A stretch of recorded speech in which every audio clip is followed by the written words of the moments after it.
Opa, tudo bem, pessoal? O negócio é o seguinte, eu tô fazendo esse vídeo para fazer um resumo, digamos, mas da minha opinião, na verdade, sobre esse livro aqui, ó, Arena 13. É um livro que eu comprei recentemente na Amazon e eu paguei R$ 9,90, eu comprei ele sem conhecer, sem saber se era um livro bom ou não, e me surpreendeu positivamente. O livro ele tem uma qualidade boa, a capa dele não é capa dura, é uma capa normal, né? Um livro de qualidade simples. A impressão dele é bem boa, assim. Como vocês podem ver, eu cuidei bastante as páginas enquanto estava lendo. Eu vi que em algumas delas, mais no final, tem um pouco de variação, sabe, na impressão. Mas nada que estrague a experiência da leitura, sabe? A história ela é bem simples, ela é a história de um rapaz que ele morava no interior, é uma e ele vem para uma cidade grande após a morte dos pais dele. Ele era lutador de bastão e o nome dele é Leif. E ele tá indo para essa cidade maior porque ele pretende lutar na Arena 13, que é uma arena que existe nessa cidade, onde lutadores se enfrentam no modelo de como é que eu posso explicar? De batalha, assim, com alguns simulacros juntos. Então tem tipo uns robôs, assim, na verdade são pessoas, né? São pessoas sem consciência, são pessoas simuladas, né? Por isso que o nome dentro do livro chama de LAC, mas vem de simulacro, LAC, por isso que é LAC. E aí nessa arena, tem dois tipos de lutadores que se enfrentam: um Min e um Meg, um em cada posição. O cara que fica na posição Min, ele tem um leque só. E o cara que fica na posição Meg luta com três leques. Então é meio que uma luta de uma pessoa com três simulacros contra uma outra pessoa com um único simulacro. Então seria como se fosse uma luta de 4 contra 2. E essa luta é uma luta que ela nos primeiros 5 minutos, o cidadão que está lutando ali fica atrás do seu simulacro ou dos seus simulacros, e depois dos 5 minutos iniciais toca um gongo, toca um sinal, e esses lutadores têm que passar para frente dos seus simulacros. E ganha a luta o primeiro que fizer um corte, fizer sangrar o seu inimigo. Normalmente, essas lutas não são até a morte, embora às vezes sejam marcadas lutas com para acertos de conta, né? E daí nessas lutas elas são até a morte. Mas sempre que um dos indivíduos ganha, outra forma de ganhar, aliás, que eu não citei, é se tu derrubar todos os leques do teu oponente. Então, no caso, o cara que é min ali, que tem um leque só, ele tem que derrubar os 3 leques do oponente dele para finalizar a partida. Quando a partida termina por eliminação dos leques, é feito um corte ritual no braço do perdedor, né? É feito um corte assim, com uma faca que é besuntada assim com uma espécie de um veneno para aumentar a dor. E o Leif vai, né? Ele é um guri, né? Não tem experiência ainda nenhuma, né, nesse tipo de luta. Ele fazia luta de bastão na cidade da onde ele vem, que é Maipocine, o nome da cidade. E aí ele vem, vai bater na porta de um treinador famoso, do melhor treinador da cidade, assim, né? Porque ele tinha um bilhete azul que garantia para ele treinamento. E aí, enfim, ele tem uma conversa ali, o nome desse treinador é Tyron, né? Ele vai fazer. Como é que eu posso explicar? Ele começa assim a treinar com ele, né? E daí assim, aí que tá a moral. Esse Tyron, ele é um artífice. Os artífices são quem modelam os lacks. Então é quem trabalha com uma linguagem de programação, como se fosse um programa de computador, e passa para dentro da mente desses lacks.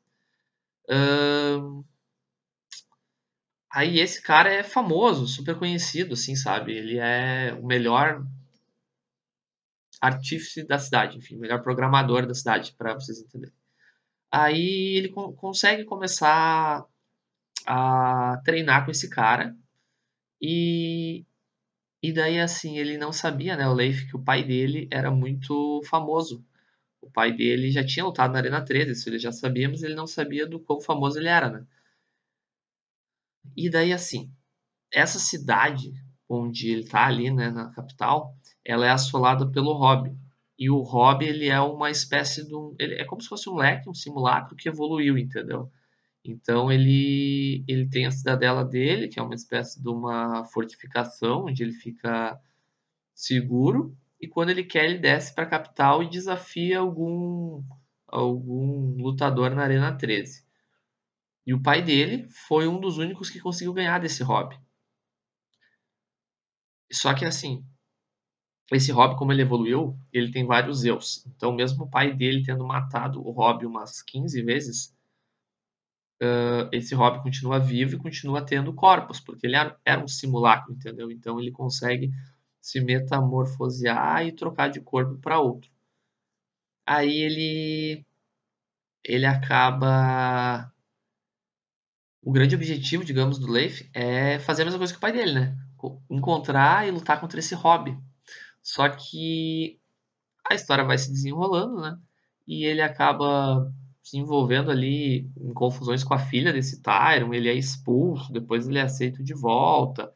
O livro descreve muito assim um submundo por baixo dessa Arena 13, que é chamado de A Roda, né? Porque tem a Arena da 1 até a 13, e essa 13 é a de elite, assim, né? Onde os caras lutam com esses simulacros e tal. Nas outras é um pouco diferente, e só simulacros lutam entre si sem pessoas humanas, então não tem essa coisa do sangue humano. E aí, após passar por tudo isso, a história, digamos assim, também não tem um final, sabe? Provavelmente deve ter um livro 2 desse aqui, eu ainda não pesquisei. Eu até tenho interesse, eu vi que esse autor aqui ele é bem famoso, que ele é o mesmo autor das Aventuras do Caça-Feitiço, ó, tá aqui em cima. Eu não li também essa série ainda, mas como eu gostei muito desse livro aqui, eu me interessei por ler. Provavelmente mais para o futuro eu adquira. E aí o livro acaba com o Hobby esse fazendo um desafio na Arena 13 e acaba que o sorteado para enfrentar ele é o genro do Tyron, né? O marido da filha dele, que é um lutador daí bem mais avançado e tal. E aí ele luta na posição Min, né, com um Lex só, e o Hobby luta com 3 Lex, né? E aí o Hobby acaba ganhando. Ele mata o genro do Tyron, que é o Cairn, e leva os restos mortais dele para a cidadela dele, né, para a fortificação dele. E aí o Tyron sai atrás, né, do Hobby depois para tentar reaver os restos mortais e a alma do Cairn. E o Leif vai junto para ajudar. E lá eles têm um encontro frente a frente com o Hobby. E aí eles conseguem, né, fazem um pagamento grande em ouro, porque o Tyron, sendo o melhor artífice da cidade, ele era muito rico, e recuperam os restos mortais, é entregue para eles uma caixa só com a cabeça do Cairn, ligada assim como se fosse com algumas raízes à caixa, assim, sabe, uma coisa meio mística, assim, descreve de uma forma meio macabra. E daí ele ainda, aquela cabeça não está totalmente livre desse mundo, ela ainda está meio viva, sabe? E aí o corpo não é entregue porque os Borlas, que são tipo que os serviçais do Hobby, eles são canibais. Então eles comeram o corpo do Cairn. Aí eles conseguem sair de lá após o pagamento com a cabeça do Cairn.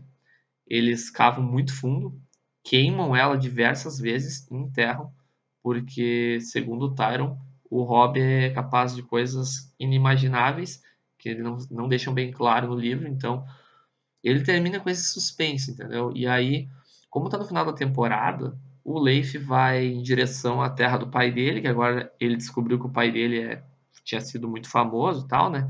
Que é a terra do povo Gentai.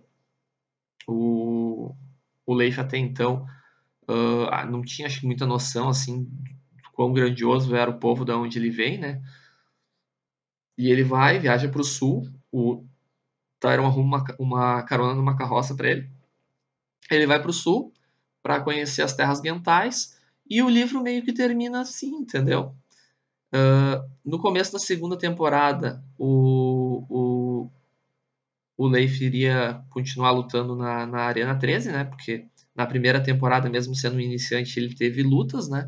Só que lutas poucas e, né, lutas com outros iniciantes igual ele, então não foi uma coisa assim tão, né? E então, tu termina o livro assim, querendo saber o que vai acontecer, né? E é um mundo estranho, porque ele cita que em volta da cidade, assim, tem uma espécie de uma barreira, então as pessoas não conseguem sair dali, entendeu? Como se existisse o mundo, mas eles estivessem muito restritos a um pequeno pedaço dele ali. Então, deixa várias dúvidas, entendeu? Mas ele é para ser um livro que se passa numa história futura, como se tivesse sido criado pela tecnologia dos humanos, aqueles simulacros ali, e alguns tivessem se rebelado, tivessem ido a um patamar mais acima e acabado ganhando consciência e chegado a controlar, né, os humanos. Mas a história vale a pena, eu indico bastante. Poxa, gente, R$ 10. Com frete grátis, no meu caso, né, que tem o Prime, na porta da minha casa. Para mim, valeu muito a pena. Sem falar que agora eu tenho ele, que eu posso trocar por um outro livro, revender se eu quiser, se for o caso. Eu não costumo revender livro, mas poderia trocar pelo menos, né? Então, vale muito a pena. Enfim, estou fazendo esse primeiro vídeo, que é daqui do canal, que é de início, né? Eu tô achando legal essa ideia de fazer alguns vídeos falando sobre livros assim. Se vocês puderem se inscrever no canal e dar um joinha, eu agradeço. E se não, também não tem problema, porque estou falando de uma coisa que eu gosto e é uma coisa que vai me incentivar a cada vez ler mais. Uma hora dessa eu falo sobre quantos livros eu tenho aqui em casa, quantos livros eu já li e falo um pouquinho mais sobre mim de repente. Tá, pessoal? Tudo de bom aí. Espero que tenham gostado. Um abraço.